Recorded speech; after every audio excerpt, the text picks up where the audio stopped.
Hello, I welcome you on Bharat affairs. My name is DS कसना। दोस्तों, भारत आज़ाद हुआ 15 अगस्त 1947 को, और ठीक आज़ादी के बाद और भारत के निर्माताओं के सामने बहुत बड़ी समस्या बन के उभरी अनेकों राज्यों के एकीकरण की। भारत उस समय बहुत छोटी छोटी रियासतों में विभाजित था। बहुत बड़ी समस्या थी भारत का एकीकरण किस प्रकार से किया जाए। अलग अलग राज्यों के एकीकरण अलग अलग फेजेज में किए गए। तो आइए समझते हैं राजस्थान के एकीकरण को। दोस्तों, राजस्थान का एकीकरण शुरू हुआ 18 मार्च 1948 को। इससे पहले मैं कुछ ब्रीफिंग राजस्थान के बारे में आपको कर देता हूं। दोस्तों, राजस्थान का निर्माण 7 चरणों में हुआ। पहला चरण मत्स्य संघ 18 मार्च 1948 को, और दूसरा चरण था राजस्थान संघ या पूर्व राजस्थान, जो शुरू हुआ 25 मार्च 1948 को। तीसरे चरण के अंदर संयुक्त राजस्थान बना 18 अप्रैल 1948 को, और वृहद राजस्थान बना चौथे चरण में 30 मार्च 1949 को। इन सभी के बारे में हम इस चैप्टर में डिटेल से चर्चा करेंगे, और छठे और सातवें चरण में थोड़ा थोड़ा हिस्सा जो बच गया था उसे भी राजस्थान में किस प्रकार से विलय किया गया उसके बारे में भी हम चर्चा करेंगे। राजस्थान का ये मोटा मोटा स्वरूप 5 चरणों में आ चुका था। छठे और सातवें चरणों में बहुत थोड़े थोड़े हिस्से राजस्थान में जोड़े गए थे। दोस्तों, आजादी के समय राजस्थान में 19 रियासतें थी। अलवर, भरतपुर, करौली, धौलपुर, कोटा, बूंदी, झालावाड़, टोंक, किशनगढ़, प्रतापगढ़, डूंगरपुर, शाहपुरा, बांसवाड़ा, जोधपुर, जैसलमेर, बीकानेर, उदयपुर, और साथ ही 3 ठिकाने थे, नीमराणा, लावा और कुशलगढ़। जो नीमराणा ठिकाना था वर्तमान में जो जिला है कोटपुतली, बहरोड, वहां स्थित है, और लावा टोंक में और कुशलगढ़ बांसवाड़ा में। राजस्थान निर्माण के प्रथम चरण को समझने से पूर्व कुछ जानकारियां मैं आपके साथ साझा करना चाहता हूं। दोस्तों, जो भारतीय स्वतंत्रता अधिनियम था 18 जुलाई 1947 का, उसकी धारा 8 के तहत देशी रियासतों के साथ की गई संधियां समाप्त कर दी गई थी, और उसके बाद मेवाड़ महाराणा भूपाल सिंह ने राजस्थान, सौराष्ट्र और मालवा रियासतों को मिलाकर राजस्थान यूनियन बनाने का प्रयास किया गया था। दोस्तों, ये ऐसा समय था, इस समय अलग अलग रियासतों के राजा अपने अपने हिसाब से अलग अलग तरीके से निर्माण करना चाहते थे। बहुत लोग स्वतंत्र रहना चाहते थे, कुछ पाकिस्तान के साथ मिलना चाहते थे, और ज्यादातर भारत के साथ रहना चाहते थे। इस समय पर मेवाड़ के महाराणा भूपाल सिंह ने 25 और 26 जून 1947 को उदयपुर में एक सम्मेलन आयोजित किया, और 5 जुलाई 1947 को रियासती सचिवालय की स्थापना की गई। दोस्तों, रियासती सचिवालय की स्थापना का बहुत बड़ा उद्देश्य था। इसी उद्देश्य को पूरा किया रियासती सचिवालय ने। जब अंग्रेज भारत छोड़कर चले गए, भारत को आजादी मिल गई, उसके बाद उनके पास 3 ऑप्शंस थे। या तो वे अपना विलय भारत में कर लें, या पाकिस्तान में कर लें, या फिर स्वतंत्र घोषित कर दें अपने आप को। तो रियासती सचिवालय का ये उद्देश्य था कि यदि बहुत सारी रियासतें अपने आप को स्वतंत्र घोषित करने लग जाती तो एक ट्रेंड चल पड़ता, और इसके फलस्वरूप भारत का विलय जो वर्तमान स्थिति में है वैसा हो नहीं पाता।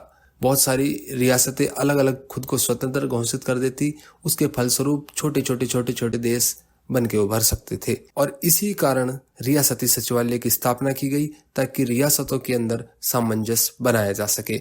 इसके अध्यक्ष थे सरदार वल्लभ भाई पटेल, और सचिव थे श्री VP मेनन।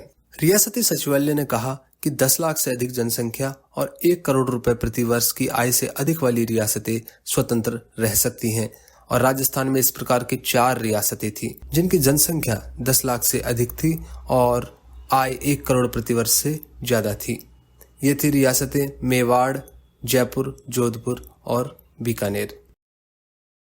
आइए बात करते हैं राजस्थान निर्माण के प्रथम चरण की। दोस्तों, राजस्थान निर्माण का प्रथम चरण 18 मार्च 1948 को शुरू हुआ था, और इसे मत्स्य संघ नाम दिया था श्री KM मुंशी के द्वारा।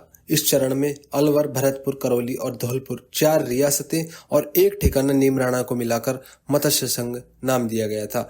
आप इस मैप में देख सकते हैं, पूर्व में जो आपको हाईलाइट किया हुआ है ये रीजन है, ये मत्स्य संघ बना था। दोस्तों, मत्स्य संघ के राज प्रमुख धौलपुर नरेश उदयभान सिंह को बनाया गया था, और उप राज प्रमुख करौली के गणेश पाल को बनाया गया था। मत्स्य संघ की राजधानी अलवर को बनाया, और इसका उद्घाटन हम पढ़ चुके हैं 18 मार्च 1948 को हुआ था, और किन के द्वारा किया गया था? श्री NV गौड़गिल के द्वारा इस मत्स्य संघ का उद्घाटन किया गया था। मत्स्य संघ के प्रथम प्रधानमंत्री श्री शोभाराम कुमावत थे, और उप प्रधानमंत्री 2 लोगों को बनाया गया था, जुगल किशोर चतुर्वेदी, जिन्हें राजस्थान का पंडित जवाहरलाल नेहरू भी कहा जाता है, और श्री गोपीलाल यादव को। दोस्तों, यहाँ पर देखने वाली बात यह है, लगभग प्रत्येक चरण के निर्माण का समय, प्रधानमंत्री, उप प्रधानमंत्री, उद्घाटनकर्ता, इन सभी चीजों को बड़े ध्यानपूर्वक देखना है, आपको नोट्स बनाते हुए चलना है। राजस्थान निर्माण का दूसरा चरण शुरू हुआ 25 मार्च 1948 को और दूसरे चरण को नाम दिया गया था राजस्थान संघ, या इसे पूर्व राजस्थान भी कहते हैं। इस चरण में रियासतें कोटा, बूंदी, झालावाड़, डूंगरपुर, बांसवाड़ा, प्रतापगढ़, शाहपुरा, टोंक और एक ठिकाना कुसलगढ़ को मिलाकर राजस्थान संघ या पूर्व राजस्थान का निर्माण किया गया था। आप इस मैप में देख सकते हैं, जो आपको रेड कलर से हाईलाइट किया गया है नीचे की तरफ, ये सारी रियासतें मिलकर इन्होंने राजस्थान संघ या पूर्व राजस्थान का निर्माण किया गया था। जो राजस्थान संघ या पूर्व राजस्थान बना था, इसका उद्घाटन भी NV गौड़गिल द्वारा 25 मार्च 1948 को ही किया गया था और इसकी राजधानी कोटा को बनाया गया। राज प्रमुख, चूंकि इसकी राजधानी कोटा थी, उस हिसाब से कोटा के महाराजा भीम सिंह को राज प्रमुख बनाया गया और वरिष्ठ उपराज प्रमुख बूंदी के बहादुर सिंह को बनाया गया। कनिष्ठ उपराज प्रमुख डूंगरपुर के लक्ष्मण सिंह को बनाया गया था और प्रधानमंत्री शाहपुरा के गोकुलदास असावा को बनाया गया था।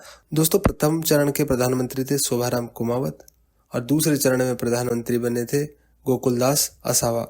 एक महत्वपूर्ण बात यह है कि बांसवाड़ा के चंद्रवीर सिंह ने विलय पत्र पर हस्ताक्षर करते हुए कहा था कि मैं अपने डेथ वारंट पर हस्ताक्षर कर रहा हूं, और ये रियासतें थी किशनगढ़ और शाहपुरा। इन्हें तोपों की सलामी का अधिकार नहीं था और इन्होंने अजमेर मेरावाड़ा में विलय का विरोध किया था। तीसरे चरण पे आते हैं। 18 अप्रैल 1948 को तीसरा चरण पूरा हुआ। इस चरण में, द्वितीय चरण में बने राजस्थान संघ या पूर्व राजस्थान में मेवाड़ रियासत को मिला दिया गया था और इसका नाम चेंज कर दिया गया था संयुक्त राजस्थान। आप देख सकते हैं रेड कलर में जो हाईलाइट है, ये है राजस्थान संघ या पूर्व राजस्थान और इसके अंदर मेवाड़ को मिला दिया गया था, तो इनको नाम दिया गया था संयुक्त राजस्थान।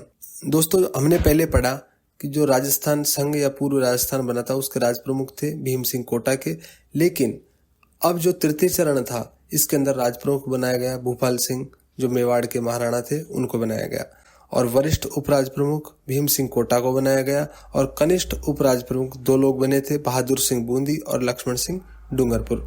प्रधानमंत्री माणिकलाल वर्मा को बनाया गया। द्वितीय चरण में गोकुलदास असावा बने थे और प्रथम चरण में प्रधानमंत्री बने थे शोभाराम कुमावत और तृतीय चरण में बने हैं माणिकलाल वर्मा। और जो द्वितीय चरण में प्रधानमंत्री थे गोकुलदास असावा, उनको यहाँ पर तृतीय चरण में उप प्रधानमंत्री बना दिया गया और तृतीय चरण की जो संयुक्त राजस्थान बना था, इसकी राजधानी थी उदयपुर। दोस्तों, जो तृतीय चरण था संयुक्त राजस्थान, इसका उद्घाटन 18 अप्रैल 1948 को ही जवाहरलाल नेहरू ने उदयपुर में किया था और मेवाड़ महाराणा भूपाल सिंह ने 20 लाख प्रीवी पर्स की मांग की थी। दोस्तों, ये प्रीवी पर्स रियासतों को दिया जाने वाला फिक्स भुगतान होता था, इसे ही प्रीवी पर्स कहते थे और ये महाराणा भूपाल सिंह ने 20 लाख रुपए की डिमांड की थी। इन्होंने बताया कि 10 लाख प्रीवी पर्स व 5 लाख रुपए राज प्रमुख का वेतन और 5 लाख रुपए धार्मिक अनुदान के। राम मनोहर लोहिया ने राजस्थान आंदोलन समिति का गठन किया और शेष बची रियासतों के जल्दी विलय की मांग की गई थी। जो राजस्थान आंदोलन समिति थी, इसके अध्यक्ष भी राम मनोहर लोहिया ही थे। चौथा चरण। दोस्तों, चौथा चरण 30 मार्च 1949 को पूरा हुआ। 30 मार्च को ही राजस्थान दिवस मनाया जाता है और इस चौथे चरण को नाम दिया गया था वृहद राजस्थान। दोस्तों, चौथे चरण के अंदर जयपुर, जोधपुर, बीकानेर और जैसलमेर और जो संयुक्त राजस्थान बन चुका था मेवाड़ और राजस्थान संघ और पूर्व राजस्थान को मिलाकर, इन सब को मिलाकर चौथे चरण को नाम दिया गया वृहद राजस्थान। आप इस मैप में देख सकते हैं, ये जो रेड कलर का रीजन राजस्थान संघ या पूर्व राजस्थान है, इसमें मेवाड़ को मिलाया गया, ये संयुक्त राजस्थान बना। अब ये इसके अंदर जयपुर, जोधपुर, बीकानेर एंड जैसलमेर, इन रियासतों को विलय कर दिया गया, तो इसे नाम दिया गया वृहद राजस्थान और इस तरह का राजस्थान का स्वरूप उभर कर सामने आया। चौथे चरण में महाराजा प्रमुख बनाया गया। महाराजा प्रमुख पहली बार बनाए गए थे, इससे पहले राज प्रमुख का पद ही था। इस चरण में महाराजा प्रमुख बनाए गए महाराणा भूपाल सिंह मेवाड़ को और राज प्रमुख बनाए गए सवाई मानसिंह द्वितीय और वरिष्ठ उपराज प्रमुख बने हनुमंत सिंह जोधपुर और भीम सिंह कोटा और कनिष्ठ उपराज प्रमुख बनाए गए बहादुर सिंह बूंदी और लक्ष्मण सिंह डूंगरपुर। उद्घाटन, जो वृहद राजस्थान का उद्घाटन था, वो जयपुर में सरदार वल्लभ भाई पटेल ने 30 मार्च 1949 को किया था और 30 मार्च को ही राजस्थान दिवस मनाया जाता है। वृहद राजस्थान के प्रधानमंत्री बने हीरालाल शास्त्री। जयपुर व जोधपुर रियासत में राजधानी को लेकर विवाद हो गया था। इसके समाधान के लिए सरदार वल्लभ भाई पटेल ने एक समिति का गठन किया था। इस समिति में जयपुर को राजधानी बनाने की सिफारिश की थी। इस समिति के सदस्य थे BR Patel, colonel TC Puri और MP सिन्हा। जो इस समिति थी, इसने सिफारिश की कि उच्च न्यायालय जोधपुर में बनाया जाएगा, शिक्षा विभाग बीकानेर में और वन एवं सहकारी विभाग कोटा में, खनिज विभाग उदयपुर में बनाया जाएगा। और प्रीवी पर्स चतुर्थ चरण में तय किया गया। जयपुर को 18 लाख रुपए का प्रीवी पर्स देना तय किया गया, जोधपुर को 17.5 लाख और बीकानेर को 17 लाख और जैसलमेर को 1,80,000 रुपए तय किया गया। 19 जुलाई 1948 को लावा जो ठिकाना था, जो टोंक में स्थित था, उसे भी जयपुर में विलय कर दिया गया। अब आते हैं 5वें चरण पे। दोस्तों 5वां चरण 15 मई 1949 को पूरा हुआ और इस 5वें चरण को नाम दिया संयुक्त वृहद राजस्थान। इस चरण में वृहद राजस्थान में मत्स्य संघ को मिला दिया। जो प्रथम चरण में मत्स्य संघ बनाया गया था, इसे वृहद राजस्थान में मिला दिया और इसे नाम दिया संयुक्त वृहद राजस्थान। मत्स्य संघ का विलय एक समिति की सिफारिश के आधार पर किया गया था। इसके सदस्य थे शंकर राव देव, प्रभुदयाल और RK सिद्धवा। जो शोभाराम कुमावत मत्स्य संघ के प्रधानमंत्री थे, उन्हें हीरालाल शास्त्री मंत्रिमंडल में शामिल कर लिया गया, क्योंकि आपको पता है वृहद राजस्थान के प्रधानमंत्री हीरालाल शास्त्री को बनाया गया था। आप इस मैप के अनुसार भलीभांति देख सकते हैं संयुक्त वृहद राजस्थान का स्वरूप कुछ इस तरह का आ चुका था। छठा चरण 26 जनवरी 1950। आबू व देलवाड़ा सहित 89 गांव बॉम्बे में मिला दिए गए थे। शेष सिरोही के जो गांव थे वो राजस्थान में मिला दिए।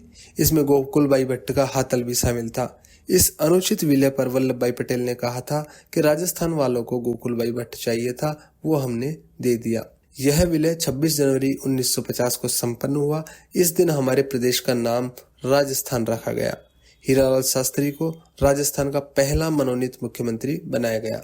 मनोनीत मुख्यमंत्री थे पहले हीरालाल शास्त्री, दूसरे बने CS वेंकटाचार्य और तीसरे बने जयनारायण व्यास।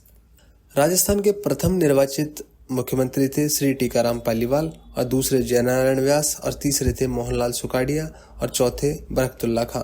दोस्तों मोहनलाल सुखाड़िया राजस्थान के सबसे युवा और सर्वाधिक समय 17 वर्ष तक रहने वाले मुख्यमंत्री थे। टीकाराम पालीवाल एक ऐसे मुख्यमंत्री थे जिन्हें बाद में उप मुख्यमंत्री बनाया गया। हीरालाल देवपुरा राजस्थान के सबसे कम समय तक रहने वाले मुख्यमंत्री, ये केवल 16 दिन तक मुख्यमंत्री रहे, जिन्हें बाद में मंत्री बना दिया गया। 7वां चरण 1 नवंबर 1956 को 7वां चरण पूरा हुआ। ये चरण अंतिम चरण था राजस्थान निर्माण का। राज्य पुनर्गठन आयोग का गठन किया, जिसमें 3 सदस्य थे, फजल अली, KM पणिक्कर और हृदयनाथ कुंजरू। इस आयोग की सिफारिशों के आधार पर अजमेर मेरवाड़ा को राजस्थान में मिलाया गया। आबू व दिलवाड़ा को राजस्थान में मिलाया तथा राजस्थान का सिरोंज मध्य प्रदेश को दिया गया। राजस्थान का एकीकरण 1 नवंबर 1956 को पूरा हुआ था। उस समय मुख्यमंत्री थे मोहनलाल सुखाड़िया। 7वें संविधान संशोधन 1956 द्वारा राज प्रमुख का जो पद था, जो विभिन्न चरणों में हम देखते हैं, उस पद को समाप्त कर दिया गया और राजस्थान के प्रथम राज्यपाल बनाए गए गुरुमुख निहाल सिंह। 26वें संविधान संशोधन 1971 के द्वारा राजाओं को जो प्रीवी पर्स दिए जाते थे वो समाप्त कर दिए गए थे। अजमेर को राजस्थान का 26वां जिला बनाया गया था और अजमेर मेरवाड़ा जो पहले केंद्र शासित प्रदेश था, वहां पर 30 सदस्यों के साथ धारा सभा होती थी। इसके मुख्यमंत्री हरिभाऊ उपाध्याय थे। हरिभाऊ उपाध्याय ने अजमेर मेरवाड़ा के विलय का विरोध किया था। जयपुर व अजमेर में राजधानी को लेकर विवाद हो गया था। इसके समाधान हेतु एक समिति का गठन किया गया। उस समिति के सदस्य थे सत्यनारायण राव, V विश्वनाथ और VK गुप्ता। इस समिति ने जयपुर को राजधानी बनाने की सिफारिश की और अजमेर को राजस्व विभाग दिया गया।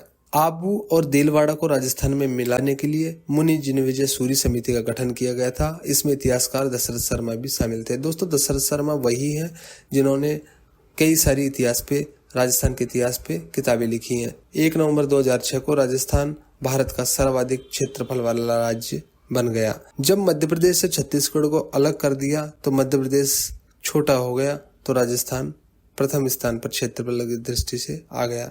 26 जनवरी 2008 को राजस्थान का 33वां जिला प्रतापगढ़ बनाया गया था। Thank you for